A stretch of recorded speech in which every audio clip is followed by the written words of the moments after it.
Hi guys! Okay, so I think by now, hopefully I should have put up a video explaining my theme for the month of June. If I haven't for some reason, or if you didn't catch that video, basically for the month of June, I'm doing Just Me June. So all my videos are going to be less related to beauty and makeup products and more about me and sharing my story, experiences that have shaped me as a person, who've changed who I am, you know, stuff like that. So the first topic I want to sort of address or share with everybody is my adoption story. I feel weird because usually, like in these videos, I'm holding things up and I can't like hold anything up in this, but I was adopted when I believe it was like 10 months old, maybe. I know I was less than a year old, and I had my first birthday here. I was born in South America in Lima, Peru, and my parents, I don't ever remember a time in my life where I didn't know that I was adopted. Like, I can't ever remember not knowing. So I'm assuming my parents just told me, like, you know, straight out the gate right when they picked me up, like, hey, I mean, my whole entire family is white. Like, my whole entire family is Caucasian. I am clearly Hispanic, so it's not like they could have really hidden for me for that long. Like, I might be a little, you know, have my airhead moments, but I'm not that stupid. I think I would have caught on. So they have told me from a very, very early age that I was adopted. I've always known, and I think maybe because I was adopted so young, because I was a baby, that sort of, from just what I hear from other people who are adopted, or just sort of the in general stigmas, I never have really had that I want to know who my biological parents are. I've never, I don't know. When I tell people I'm adopted, usually the first question is, well, do you want to know your birth parents? Do you want to find your birth parents? And that's never been like a desire or a curiosity for me. Like I said, maybe it's because I was adopted when I was such a baby, and, you know, my mom and dad are my mom and dad. They're all I know. My family is all I know. And it's hard to explain, but that's the only thing that I can think of, is that maybe because I was a baby, I don't have that interest in wanting to know who my biological parents are.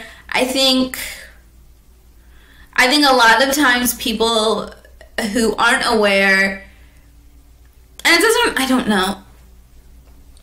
People will ask me, well, do you want to know who your real parents are? And that, I don't think anybody means to be insulting or hurt my feelings when they say this. And I think it really doesn't. It comes from just a sort of, you know,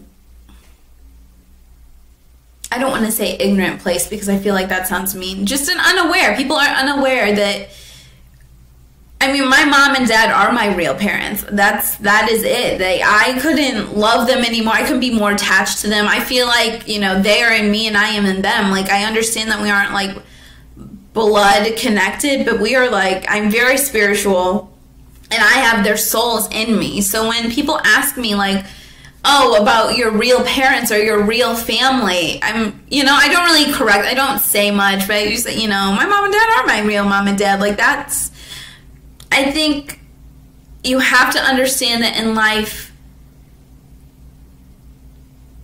bearing a child or being a father to a child doesn't necessarily make you their parent. There are situations where, you know, people's parents have left them. There's situations where people's parents have passed away, or people have been put up for adoption. Many people have different stories, and just because someone is not biologically like blood related to you does not mean that they're any less of your family. It doesn't mean that they aren't your real parents. I think that's sort of been the only trouble that I've ever had with my whole adoption, is that I'm so comfortable with it, and it's so, you know, it's never been a real problem for me. It seems like other people are more curious about things that I would never think about. I think the only time when I had like a curiosity about my biological parents was like you know, in grade school, there's always projects, you know, when you're younger, like, oh, who are you named after? Do you have your mom's eyes? Do you have your dad's hair? Like,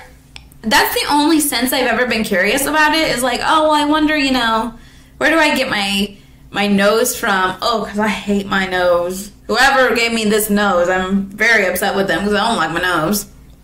But, like, you know, whose eyes do I have? Whose lips do I have? Like, that's the only real curiosity I've had about my biological parents. Like I said, I'm very spiritual, and I feel like my parents told me that basically my mom was, you know, I was born in Lima, Peru, like I said, in South America, and it's unfortunately a very poor part of the world, and my mother, for whatever reason, I think how my mom explained it to me, my biological mom had basically said that she wanted a better life for her child than what she could have offered. And at that time, I mean, there's a lot of, there's a war and crime and just a, you know, bad government things going on there. And my biological mom wanted better for me, so she put me up for adoption.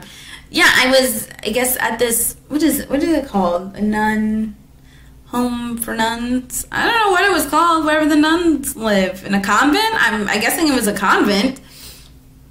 But basically, my parents, I have two older sisters. My parents really wanted to have another child.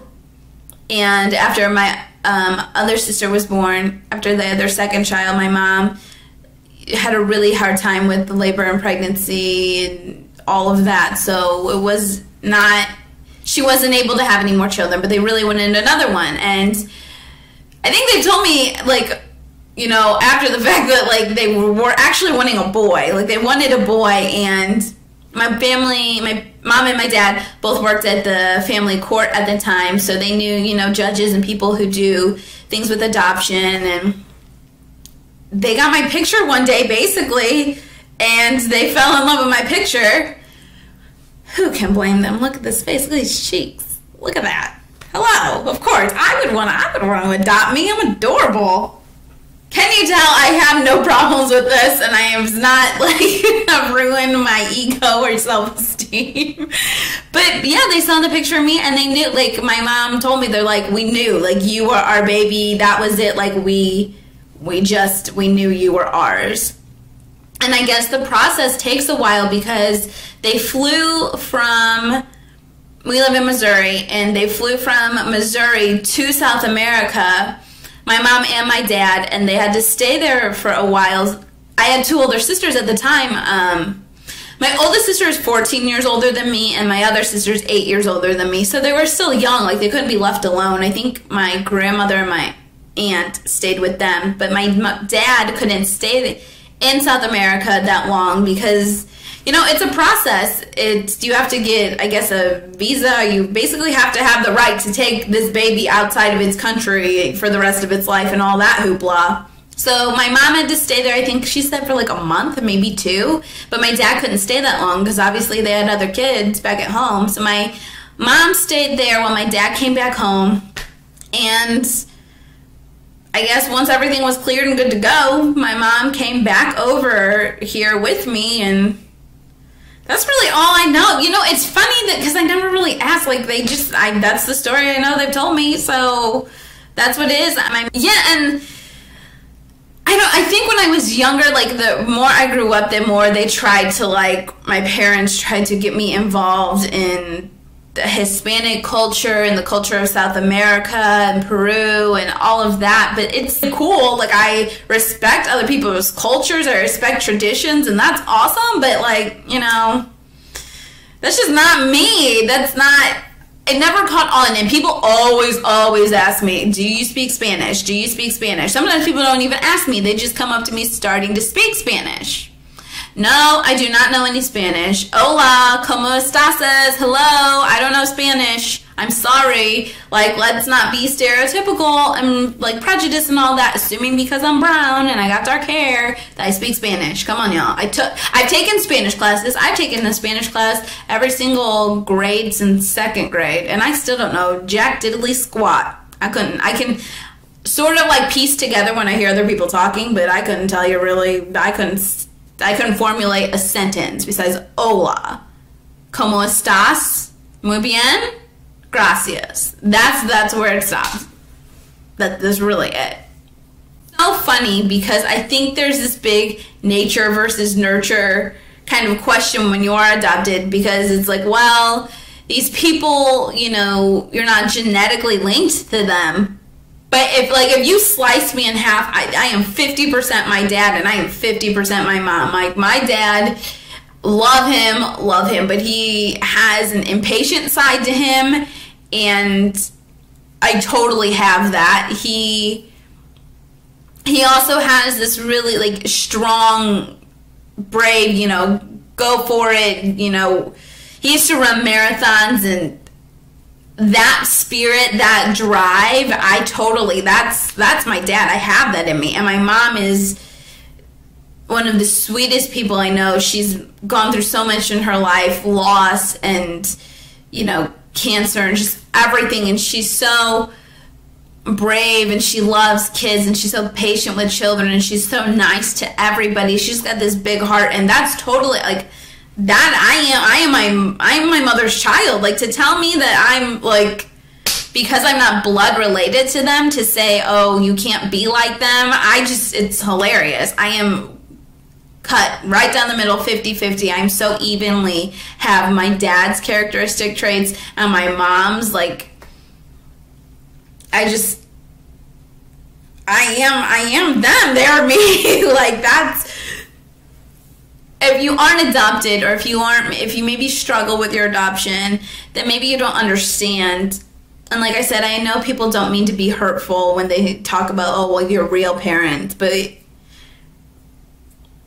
to me, you know, a parent or guardian, it's the person who was up with you late at night when you were, you know, puking your guts out when you're a baby with a fever. It's the one who taught you, you know, how to read and how to ride a bike. And whew, I didn't think I was going to get emotional in this video, but that's regardless of anything. Like,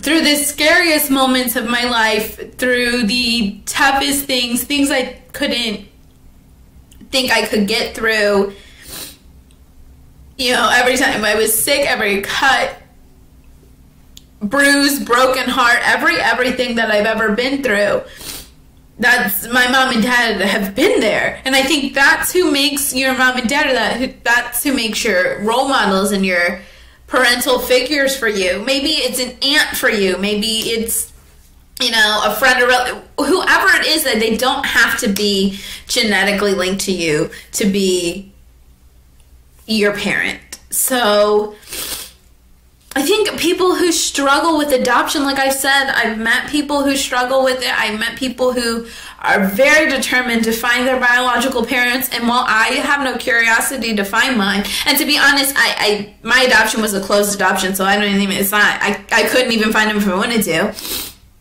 I do not judge people. I do not look poorly on people who want to find their biological parents. I think for some people that's a hole in their hearts that they need to have filled, or that's a curiosity, that's something that they need to have settled. But for me, like I said, grab a tissue, y'all.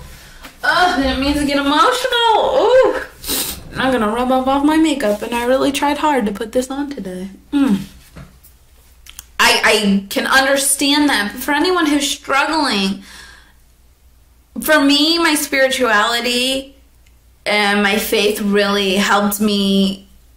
I think that's one of the main things. I think everything happens for a reason.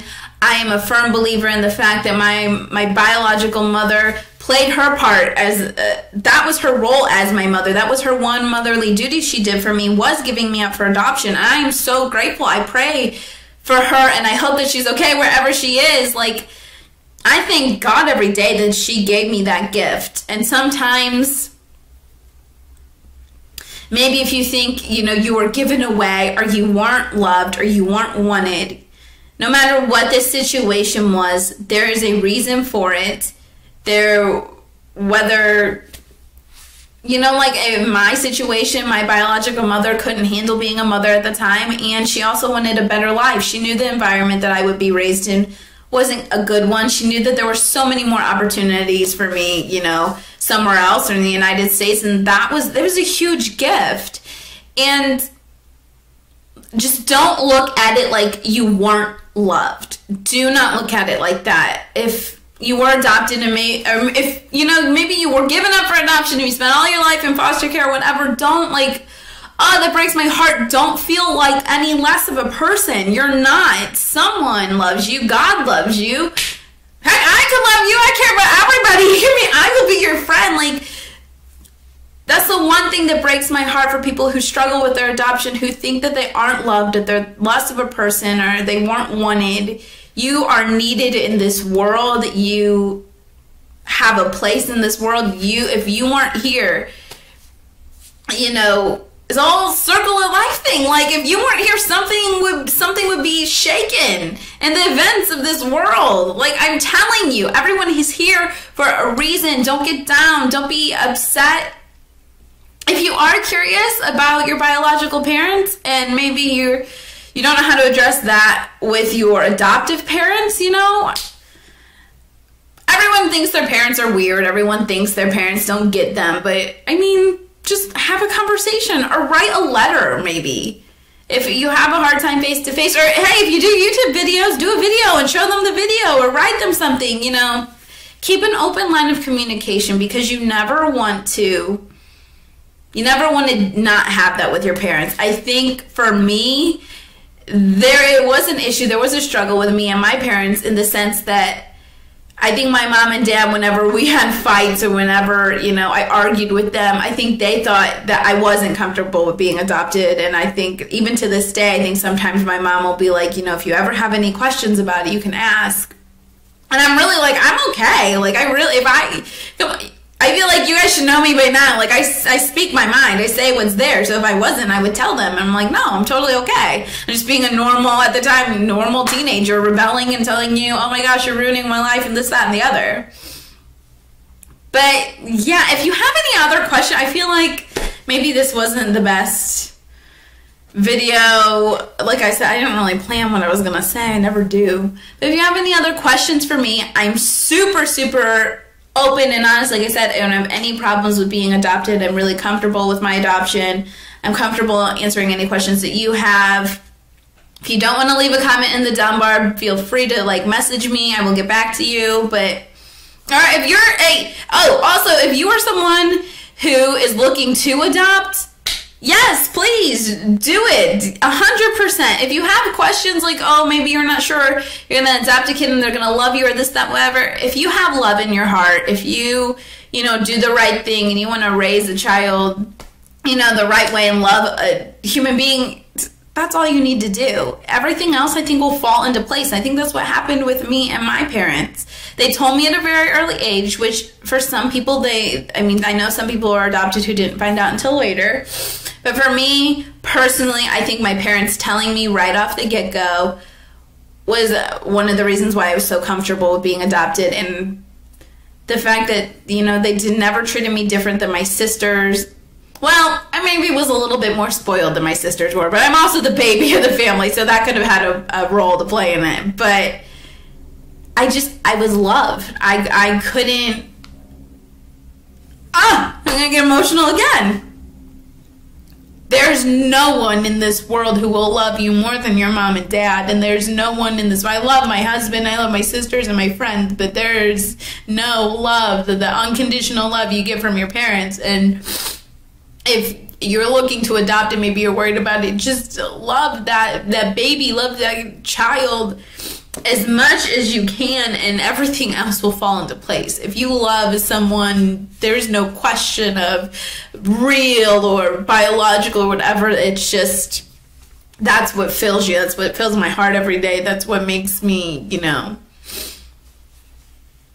that's what makes me who I am. I think that's what makes me a good person, is that I was unconditionally loved by my parents.